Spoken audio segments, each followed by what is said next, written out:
Chapter 3. The details of the L disaster, and I do not mean elevated, in the beau milieu of last century, which had the singular effect of both causing and cursing the notion of, quote, terra, unquote,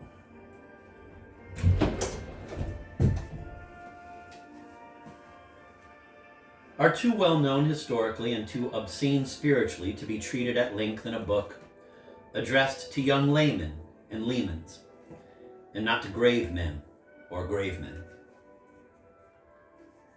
Of course, today, after great anti-L years of reactionary delusion,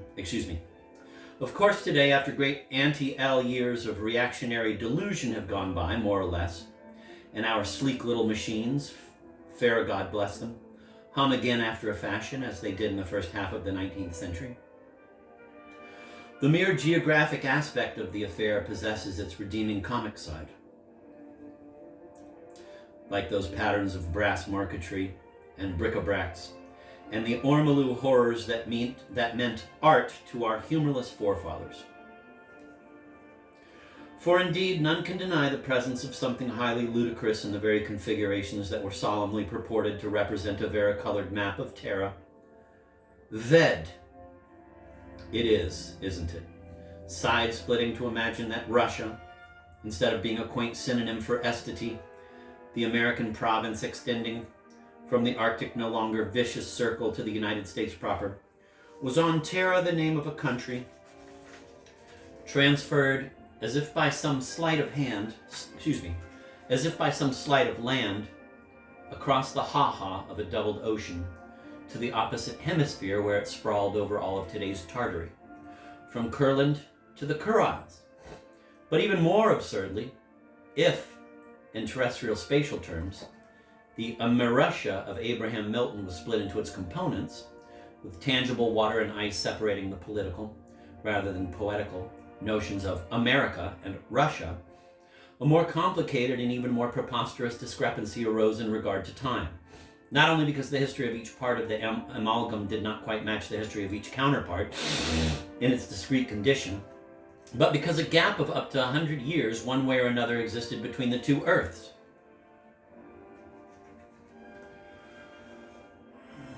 A gap marked by a bizarre confusion of directional signs at the crossroads of passing time, with not all the no longers of one world corresponding to the not yets of the other.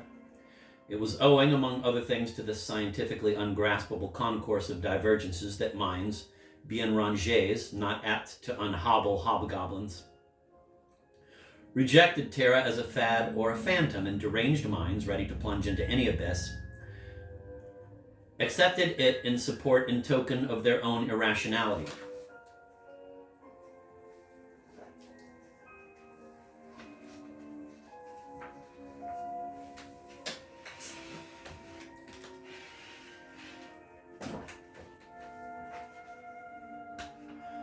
As Van Veen himself was to find out at the time of his passionate research in terrology, then a branch of psychiatry, even the deepest thinkers, the purest philosophers, Parr of Chos and Zapater of Aardvark, were emotionally divided in their attitude toward the possibility that there existed, quote, a distortive glass of our distorted glebe, end of quote, as a caller who desires to remain unnamed has put it with such euphonic wit. Kaveri, as poor Madmel L. used to say to Gavronsky in Arda's hand. There were those who maintained that the discrepancies and false overlappings between the two worlds were too numerous and too deeply woven into the skein of successive events not to taint with trite fancy the theory of essential sameness. And there were those who retorted that the dissimilarities only confirmed the live organic reality pertaining to the other world, that a perfect likeness would rather suggest a specular, and hence speculatory, phenomenon, and that two chess games with identical openings and identical end moves might ramify in an infinite number of variations. On one board and in two brains, at any middle stage of their irrevocably converging development. The modest narrator has to remind the rereader of all this because in April, my favorite month, in 1869, by no means a mirabilic year, on St. George's Day, according to Mademoiselle La Riviere's maudlin memoirs, Demon Veen married Aqua Veen out of spite and pity, a not unusual blend.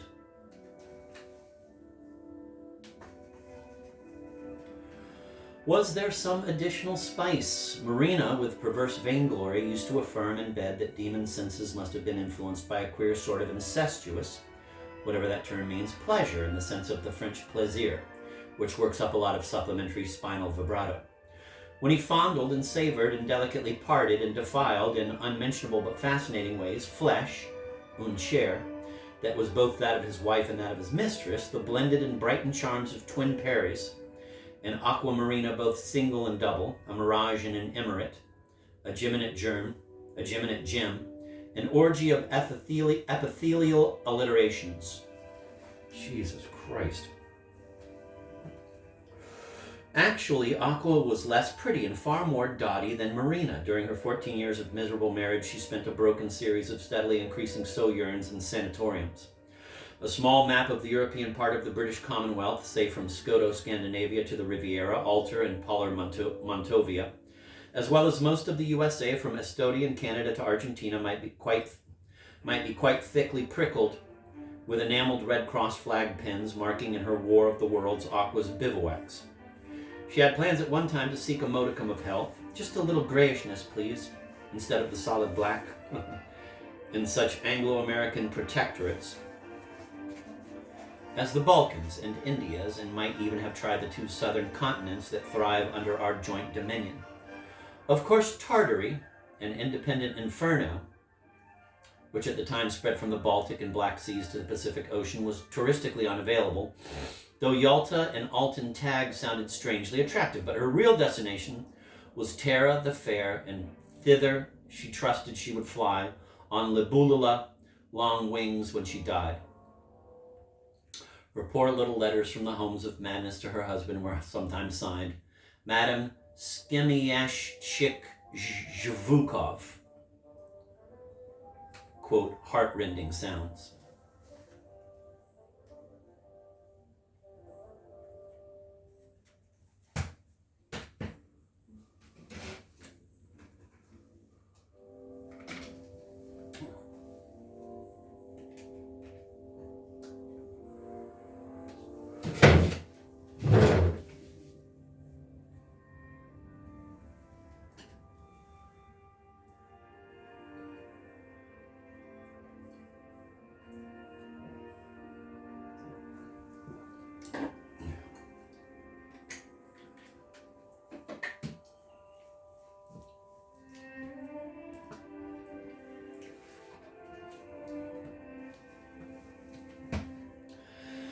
After her first battle with insanity at Aix and Valais, she returned to America and suffered a bad defeat in the days when Van was still being suckled by a very young wet nurse, almost a child, Ruby Black, born black, who was to go mad too. For no sooner did all the fond, all the frail come into close contact with him, as later Luchette did, to give another example, than they were bound to know anguish and calamity, unless strengthened by a strain of his father's demon blood. Aqua was not quite 20 when the exaltation of her nature had begun to reveal a morbid trend. Chronologically, the initial stage of her mental illness coincided with the first decade of the Great Revelation.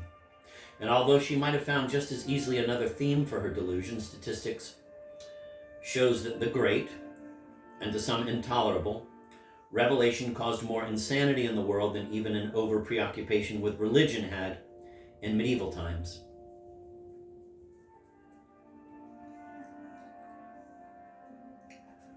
Revelation can be more perilous than revolution. Sick minds identified the notion of a Terra planet with that of another world, and this, quote, other world, end of quote, got confused not only with the, quote, next world, end of quote, but with the real world in us and beyond us. Our enchanters, our demons, our noble iridescent creatures with translucent talons and mightily beating wings. But in the 1860s, the New Believers urged one to imagine a sphere where our splendid friends had been utterly degraded, had become Nothing but vicious monsters, disgusting devils with the black scrota of carnivora and the fangs of serpents, revilers and tormentors of female sounds. While on the opposite side of the cosmic lane, a rainbow mist of angelic spirits, inhabitants of sweet Terra, restored all the stalest but still potent myths of old creeds, with rearrangement for melodeon of all the cacophonies of all the divinities and divines ever spawned in the marshes of this our sufficient world.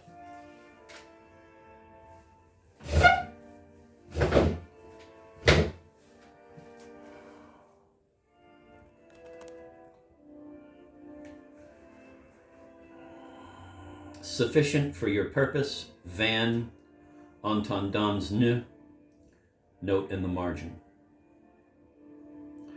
Poor Aqua, whose fancies were apt to fall for all the fangles of cranks and Christians, envisaged vividly a minor hymnist's paradise, a future America of alabaster buildings 100 stories high, resembling a beautiful furniture store crammed with tall whitewashed wardrobes and shorter fridges. She saw giant flying sharks with lateral eyes taking barely one night to carry pilgrims through black ether across an entire continent from dark to shining sea, before booming back to Seattle or Wark. She heard magic music boxes talking and singing, drowning the terror of thought, uplifting the lift girl, riding down with the miner, praising beauty and godliness, the Virgin and Venus, in the dwellings of the lonely and the poor, the unmentionable magnetic power denounced by evil lawmakers in this our shabby country. Oh, everywhere, in a study in Kennedy, in German, Mark Kinensi, as well as in Swedish, Manitobagan, in the workshop of the red-shirted Yukonettes, as well as in the kitchen of the red-kerchiefed Lyaskanka, and in French Estodi, from Bras d'Or to Lador, and very soon throughout both our Americas and all over the other stunned continents was used on Terra as freely as water and air, as Bibles and brooms.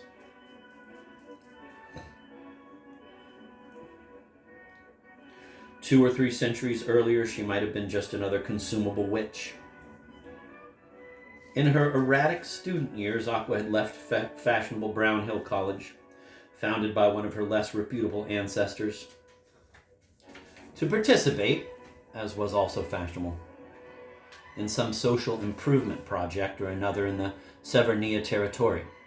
She organized with Milton Abraham's invaluable help a free pharmacy in Belakonsk, and fell grievously in love there with a married man who, after one summer of parvenu passion, dispensed to her in his camping Ford Garçonniere,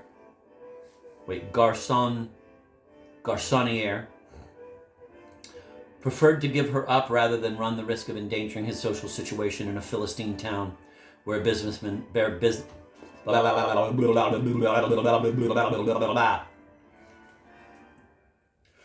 She organized with Milton Abraham's invaluable help a free pharmacy in Belakonsk and fell grievously in love there with a married man who, after one summer of parvenu passion, dispensed to her in his camping Ford Garçonniere, preferred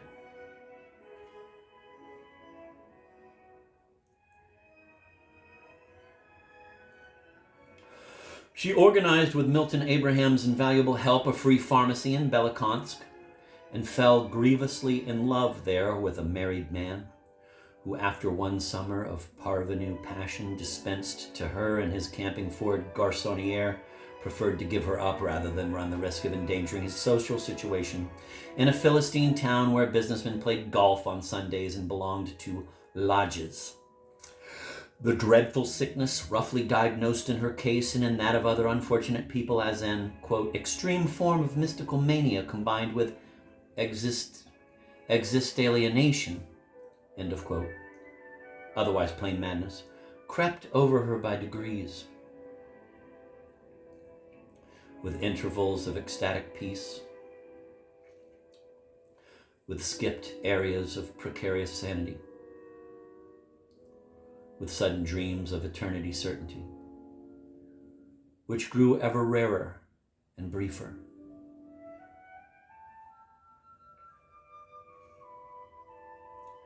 After her death in 1883, Van computed that in the course of 13 years, Counting every presumed moment of presence, counting the dismal visits to her various hospitals, as well as her sudden tumultuous appearances in the middle of the night, wrestling with her husband or the frail but agile English governess all the way upstairs, wildly welcomed by the old Appenzeller, and finally making the nursery, wigless, slipperless, with bloodied fingernails.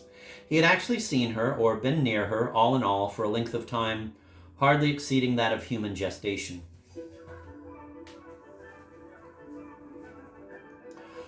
The rosy remoteness of Terra was soon veiled for her by direful mists. Her disintegration went down a shaft of phases, every one more racking than the last, for the human brain can become the best torture house of all those it has invented.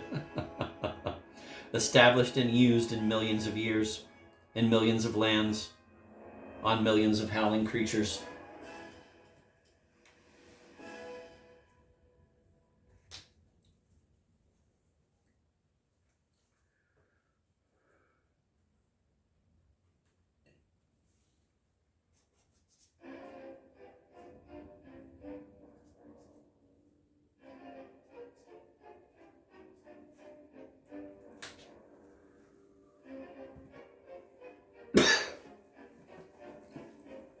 She developed a morbid sensitivity to the language of tap water,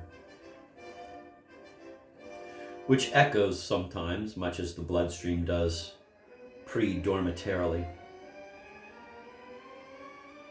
A fragment of human speech lingering in one's ears while one washes one's hands after cocktails with strangers.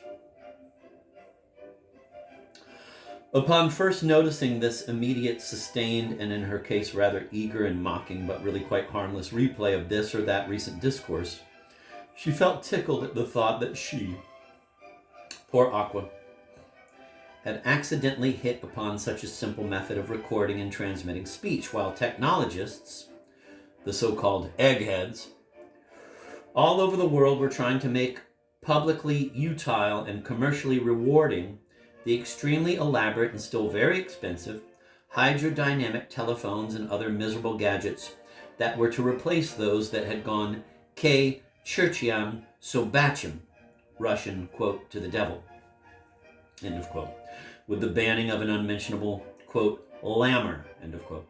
Soon, however, the rhythmically perfect but verbally rather blurred volubility of faucets began to acquire too much pertinent sense. The purity of the running water's enunciation grew in proportion to the nuisance it made of itself.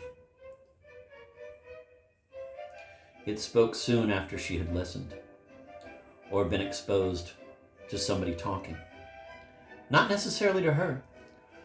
Forcibly and expressively, a person with a rapid characteristic voice and very individual or very foreign phrasal intonations.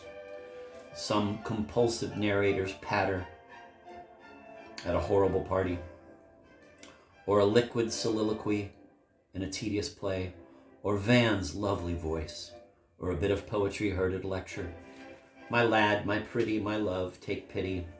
But especially the more fluid and fleu Italian verse, for instance, that ditty recited between knee-knocking and palpebra lifting by a half-Russian, half-dotty old doctor, doc, talk, ditty, dotty, ballettetta, deboletta, tu, voce spigotitita, spigiti e diaviletta, della cor dolent, con ballettetta va, della struta, destrutamente, mente.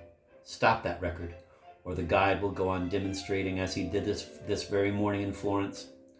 A silly pillar commemorating, he said, the Elmo that broke into leaf when they carried stone-heavy dead St. Zeus by it through the gradual shade, or the Arlington harridan talking incessantly to her silent husband as the vineyard sped by, and even in the tunnel. They can't do this to you, you tell them. Jack Black, you just tell them. Bathwater or shower was too much of a Caliban to speak distinctly, or perhaps was too brutally anxious to emit the hot torrent and get rid of the infernal ardor to bother about small talk, but the burbly flowlets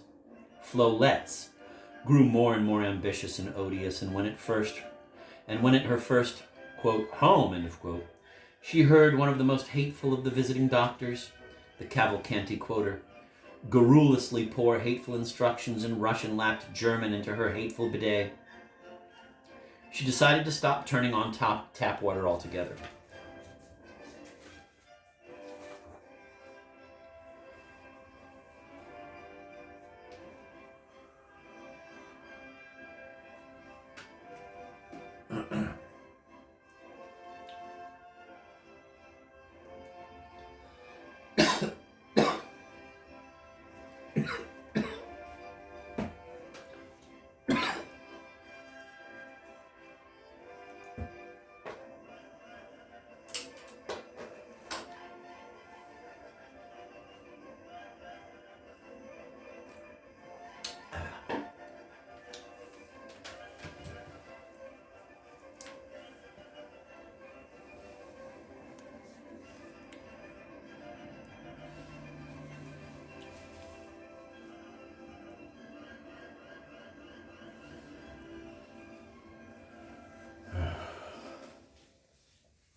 But that phase elapsed too. Other excruciations replaced her namesake's loquacious quells so completely that when, during a lucid...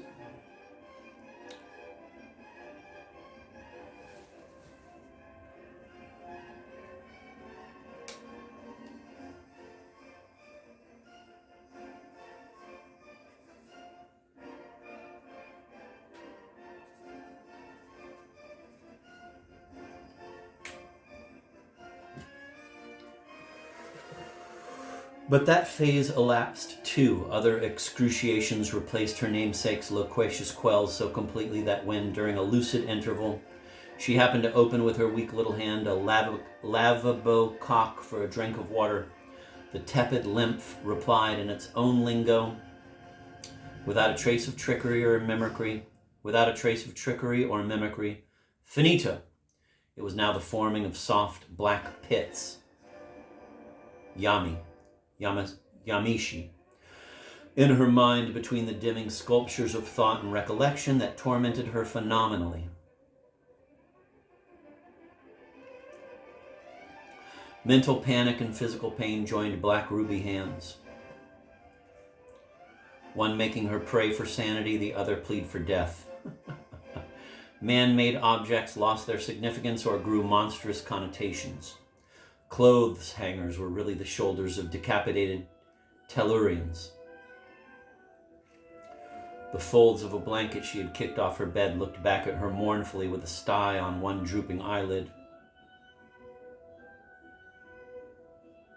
and dreary reproof in the limp twist of a livid lip. The effort to comprehend the information conveyed somehow to people of genius by the hands of a timepiece, or piece of time, became as hopeless as trying to make out the sign language of the secret society, or the Chinese chant of that young student with a non-Chinese guitar. whom she had known at the time she or her sister had given birth to a mauve baby. But her madness, the majesty of her madness, still retained a mad queen's pathetic coquetry. Quote, "You know, doctor, I think I'll need glasses soon." "I don't know," end of quote. Lofty laugh. Quote, "I just can't make out what my wristwatch says. For heaven's sake, tell me what it says." "Ah, 4:30. For what? Never mind. Never and mind are twins. I have a twin sister and a twin son. I know you want to examine my pudendron, the hairy alpine rose in her album, collected 10 years ago," end of quote, showing her 10 fingers gleefully, proudly. 10 is 10.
Then the anguish increased to unendurable massivity and nightmare dimensions, making her scream and vomit. She wanted and was allowed, bless the hospital barber, Bob Bean, to have her dark curls shaved to an aquamarine prickle because they grew into her porous skull and curled inside. Jigsaw pieces of sky or wall came apart, no matter how delicately put together. But a careless jolt or a nurse's elbow can disturb so easily those lightweight fragments which became incomprehensible blanks of anonymous objects, or the blank backs of, quote, Scrabble, end of quote, counters, which she could not turn over sunny side up because her hands had been tied by a male nurse with demon's black eyes.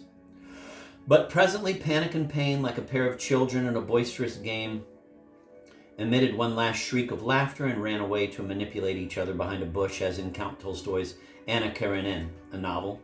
And again, for a little while, all was quiet in the house, and their mother had the same first name as hers had.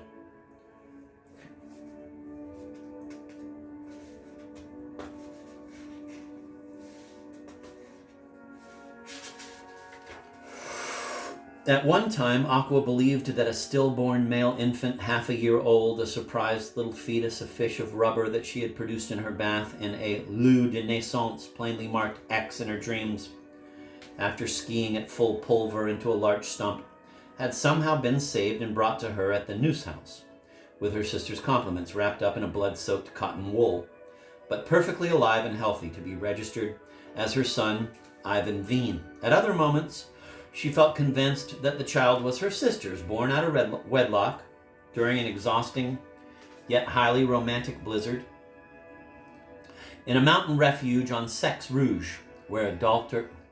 Alpiner, general practitioner and gentian lover, sat providentially waiting near a rude red stove for his boots to dry.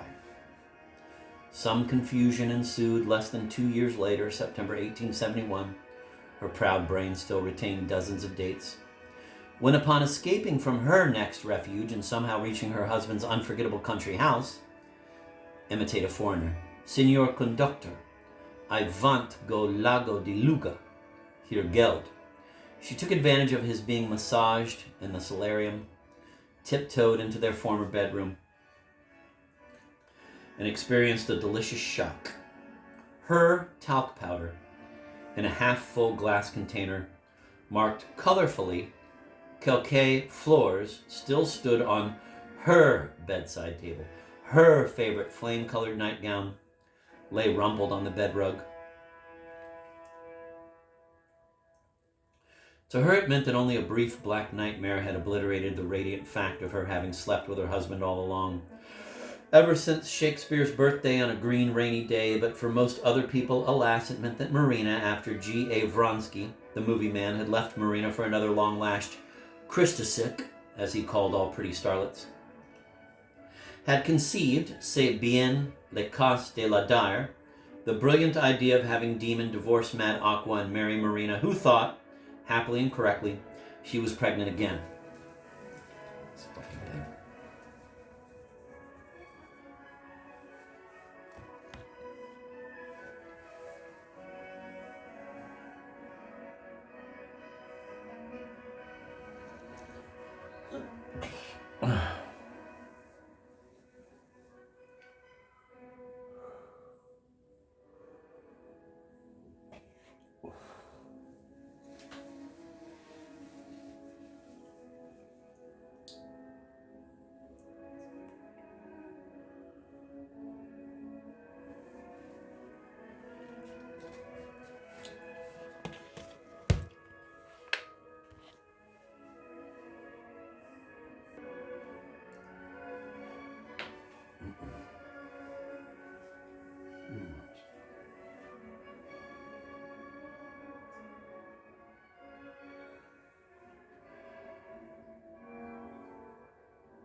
Her favorite flame-colored nightgown lay rumpled on the bed rug. To her, it meant that only a brief black nightmare had obliterated the radiant fact of her having slept with her husband all along, ever since Shakespeare's birthday on a green, rainy day. But for most other people, alas, it meant that Marina, after G.A. Vronsky, the movie man, had left Marina for another long-lashed Christosic, as he called all pretty starlets, had conceived, c'est bien le cas de la dare, the brilliant idea of having Demon divorce Mad Aqua and marry Marina, who thought, happily and correctly, she was pregnant again.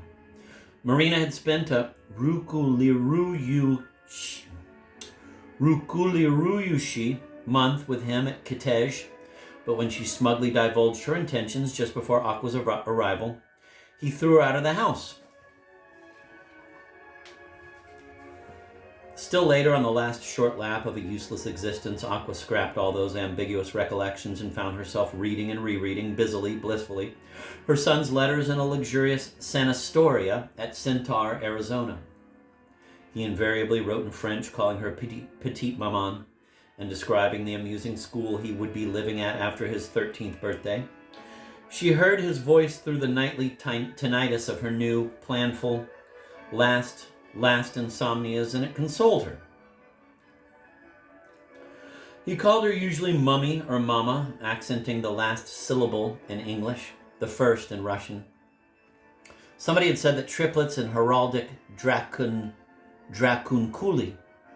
often occurred in trilingual families. But there was absolutely no doubt whatsoever now, except perhaps in hateful, long-dead Marina's hell-dwelling mind, that Van was her, Aqua's beloved son.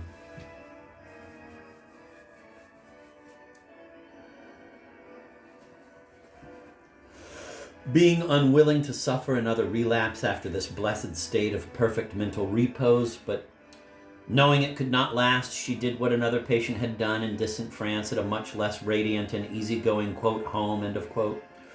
A Dr. Froid, one of the administerial centaurs, who may have been an emigre brother with a passport-changed name of the Dr. Foix of Signy Mondo in the Ardennes, or more likely the same man because they both came from Vienne, Isère, and were only sons, as her son was, evolved, or rather revived, the therapistic device aimed at establishing a, quote, group, end of quote, feeling of having the finest patients help the staff if, quote, thusly inclined, end of quote. Aqua, in her turn, repeated exactly clever Eleanor Bonvard's trick, namely, opting for the making of beds and the cleaning of glass shelves. The Astorium in St. Taurus, or whatever it was called, who cares? One forgets little things very fast when afloat in infinite non-thingness, was perhaps more modern with a more refined desertic view than the Monfreud Bleak House horse spittle, but in both places a demented patient could outwit in one snap an imbecile pedant. In less than a week, Aqua had accumulated more than 200 tablets of different potency. She knew most of them, the Jejune sedatives and the ones that knocked you out from 8 p.m. till midnight, and several varieties of superior saporifics that left you with limpid limbs and a leaden head after 8 hours of non-being, and a drug which was in itself delightful but a little lethal if combined with a draught of the cleansing fluid commercially known as Morona, and a plump purple pill reminding her, she had to laugh, of those with which the little gypsy enchantress in the Spanish tale, dear to Ladore schoolgirls, puts to sleep all the sportsmen and all their bloodhounds at the opening of the hunting season, lest some busybody resurrect her in the middle of the float-away process. Aqua reckoned she must procure for herself a maximum period of undisturbed stupor elsewhere than in a glass house, and the carrying out of that second part of the project was simplified and encouraged by another agent or double of the Isère professor, a Dr. Sig Heiler, whom everybody venerated as a great guy and near genius in the usual sense of near beer. Such patients who proved by certain twitchings of the eyelids and other semi-private parts under the control of medical students that Sig, a slightly deformed but not unhandsome old boy, was in the process of being dreamt of as a, quote, Papa Fig, end of quote, spanker of girl bottoms and spunky spittoon user, were assumed to be on the way to haleness and permitted, upon awakening, to participate in normal outdoor activities such as picnics. Sly Aqua twitched, simulated a yawn, opened her light blue eyes with those startlingly contrasty jet black pupils that Dolly, her mother, also had, put on yellow slacks and a black bolero, walked through a little pine wood, thumbed a ride with a Mexican truck, found a suitable gulch in the chaparral, and there, after writing a short note, began placidly eating from her cupped palm the multicolored contents of her handbag. Like any Russian country girl, Lako my ashchaya yasya yagodami, feasting on berries, that she had just picked in the woods, she smiled, dreamily enjoying the thought, rather Kareninian in tone, that her extinction would affect people about as deeply as the abrupt, mysterious, never explained demise of a comic strip in a Sunday paper one had been taking for years. Jesus.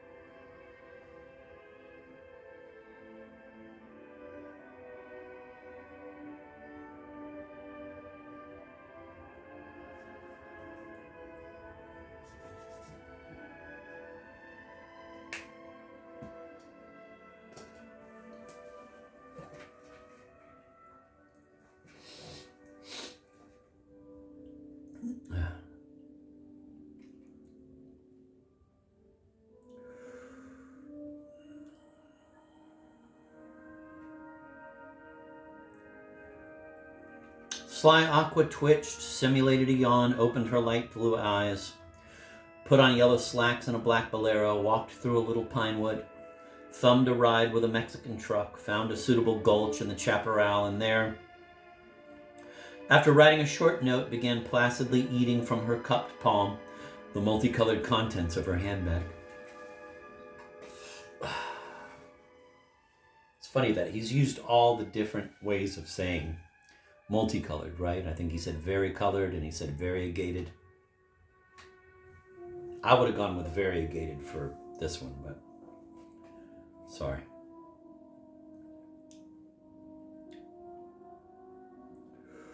Sly Aqua twitched, simulated a yawn, opened her light blue eyes, put on yellow slacks and a black bolero, walked through a little pine wood, thumbed a ride with a Mexican truck, found a suitable gulch in the chaparral, and there, after writing a short note, began placidly eating from her cupped palm the multicolored contents of her handbag. Like any Russian country girl, feasting on berries that she had just picked in the woods.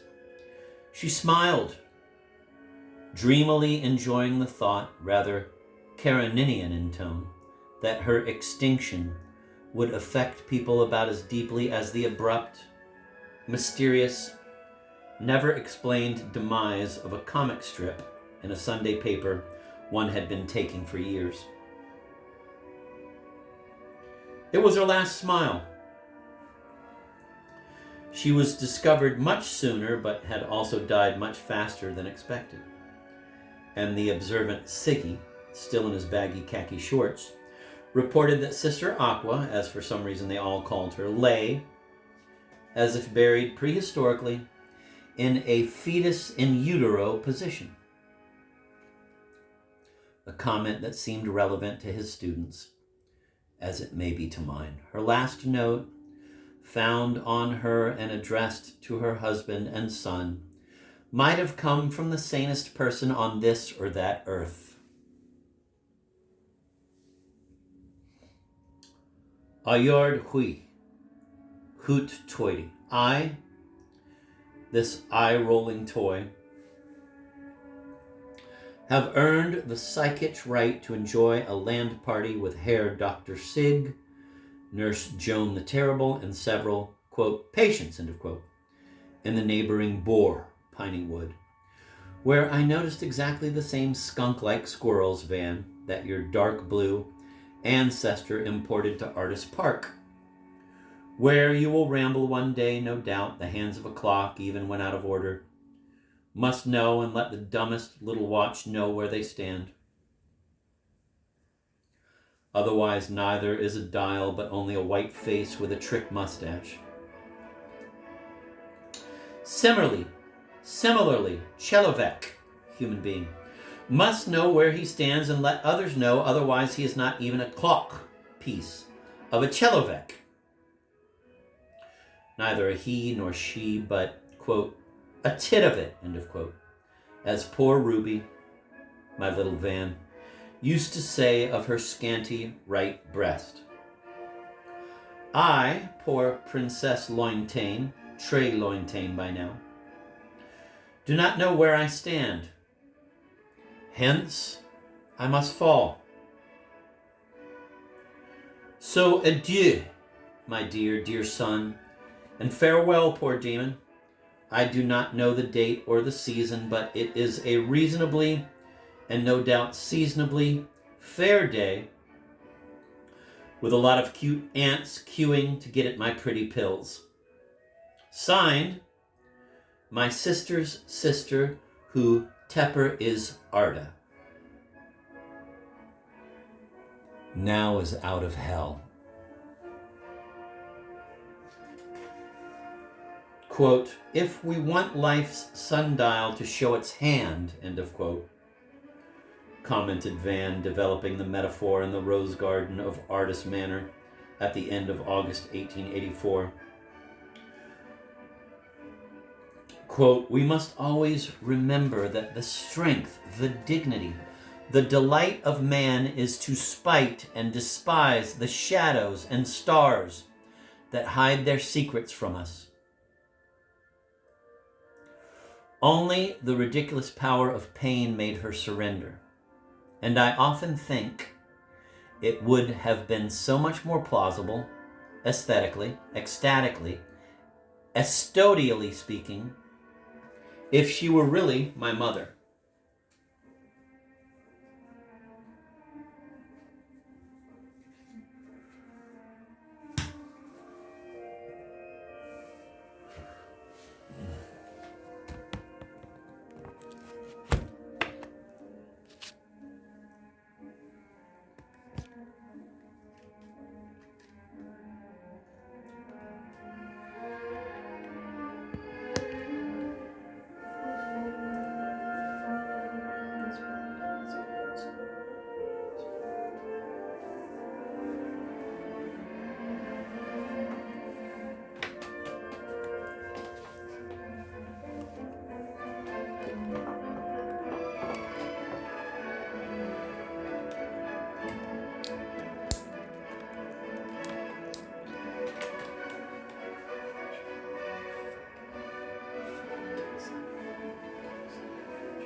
Talking.